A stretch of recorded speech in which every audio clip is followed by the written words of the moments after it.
Alors, la question est: pourquoi allier Reiki et sophrologie? En quoi est-ce plus efficace que chacune d'elles?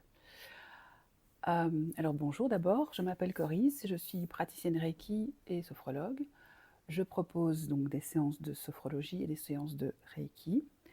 J'ai majoritairement des patientes qui viennent me voir pour la gestion des émotions, gestion du stress, anxiété, qui ont des blocages émotionnels, et cetera. Donc, que ce soit pour la sophrologie ou pour le Reiki, c'est généralement le même type de thématique.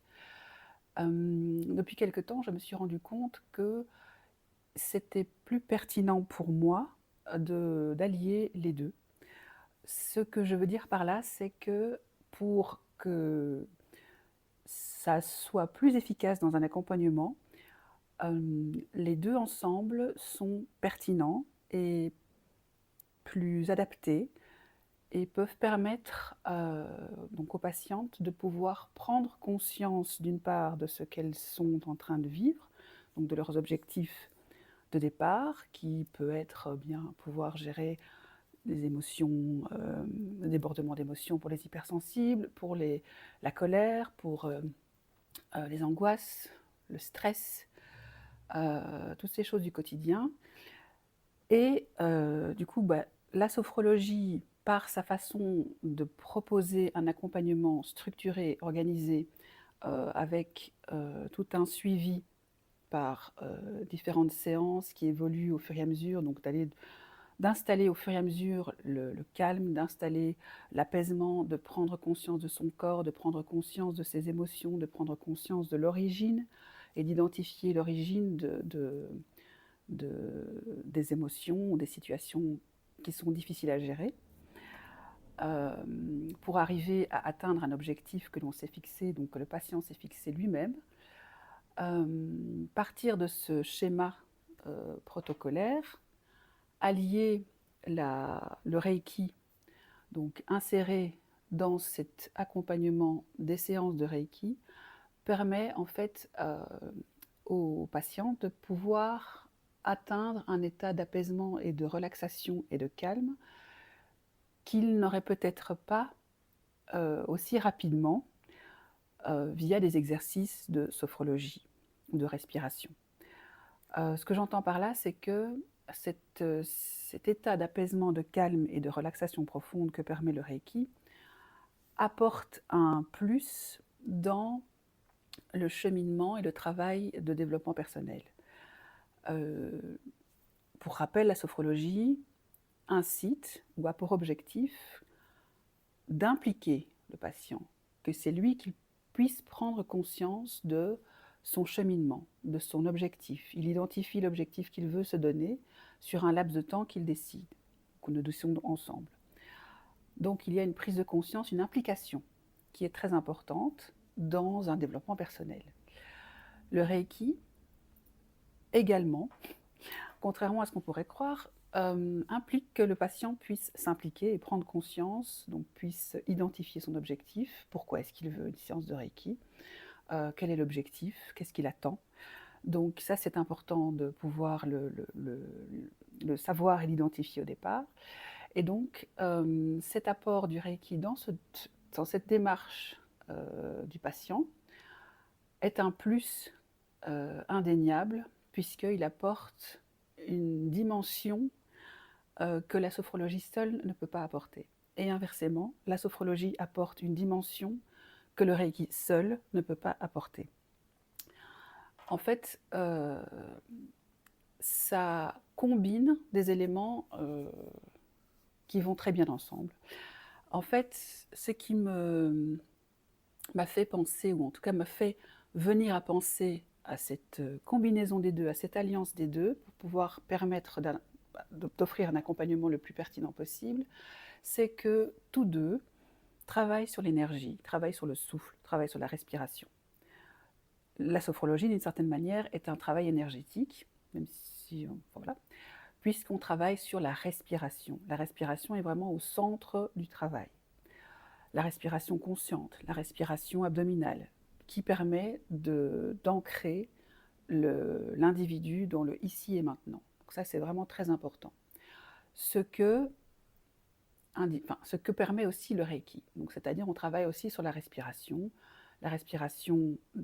qui devient de plus en plus lente et de plus en plus profonde, et qui permet d'apaiser, de calmer et d'installer vraiment le calme en soi. Donc, ce sont toutes les deux des approches basées sur l'énergie et le souffle. Donc, elles peuvent être complémentaires. Elles peuvent être associées toutes les deux et apporter une dimension beaucoup plus pertinente et puissante que utilisée seule. La sophrologie part du principe que c'est un accompagnement qui se fait sur plusieurs séances, parce qu'il y a un objectif à atteindre qui est un objectif où le patient ou la patiente doit pouvoir installer des nouvelles habitudes, de pouvoir installer une nouvelle façon d'aborder un problème, et pour y trouver des solutions, et pour, quelque part, trouver l'apaisement. Le Reiki, contrairement à ce qu'on pourrait penser, ce n'est pas uniquement comme un massage ou comme une activité de relaxation, c'est aussi un cheminement. Donc, que ce soit quelqu'un qui vient pour une séance, on a cette idée ou cette vision que dans la sophrologie, le patient est actif. Et dans le Reiki, le patient serait inactif ou passif. Eh bien non. Dans les deux cas, on est actif. On est actif, mais de deux façons différentes. Dans la similitude qu'il y a entre la sophrologie et le Reiki, c'est que toutes les deux imposent, ou en tout cas demandent au patient de lui-même établir son objectif. Pourquoi est-ce que j'ai besoin de suivre des séances de sophrologie ou de suivre des séances de Reiki? Quels sont mes besoins? De quoi ai-je envie? Vers quoi est-ce que je veux aller? Quels sont mes objectifs ou mon objectif? Donc ça, ce sont les deux éléments semblables. La sophrologie permet de conscientiser le patient et lui permet de développer des techniques à partir de ses propres ressources, donc des éléments qui lui conviennent à lui, donc qui lui sont propres, pour pouvoir trouver des méthodes et des outils, ou en tout cas de développer des outils qui lui permettent de mieux gérer ses émotions, son anxiété, etc. Donc pouvoir atteindre son objectif par ses propres ressources. Donc trouver en lui ces ressources nécessaires. Ça, c'est la sophrologie.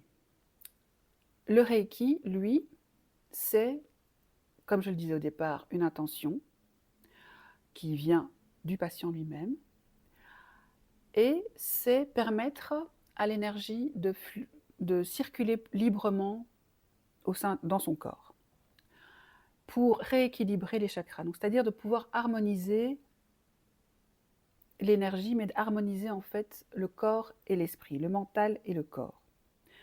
Ce que, de son côté, la sophrologie aussi a pour ambition de rééquilibrer ou d'harmoniser le mental et le corps. Les deux ont un même objectif. Allier les deux, c'est travailler au même but, mais selon des techniques différentes. Mais les objectifs, ou en tout cas les éléments de départ sont les mêmes, et l'objectif d'arrivée est le même. C'est le chemin entre les deux qui est différent, mais qui est complémentaire. Travailler ensemble, donc sophrologie et Reiki, apporte une dimension plus complète et plus durable de ce mieux-être vers lequel le patient veut aller. Donc pour moi, je suis convaincue que allier sophrologie et Reiki dans un accompagnement est très important et un plus indéniable pour pouvoir vraiment atteindre un objectif que se fixe un patient au départ.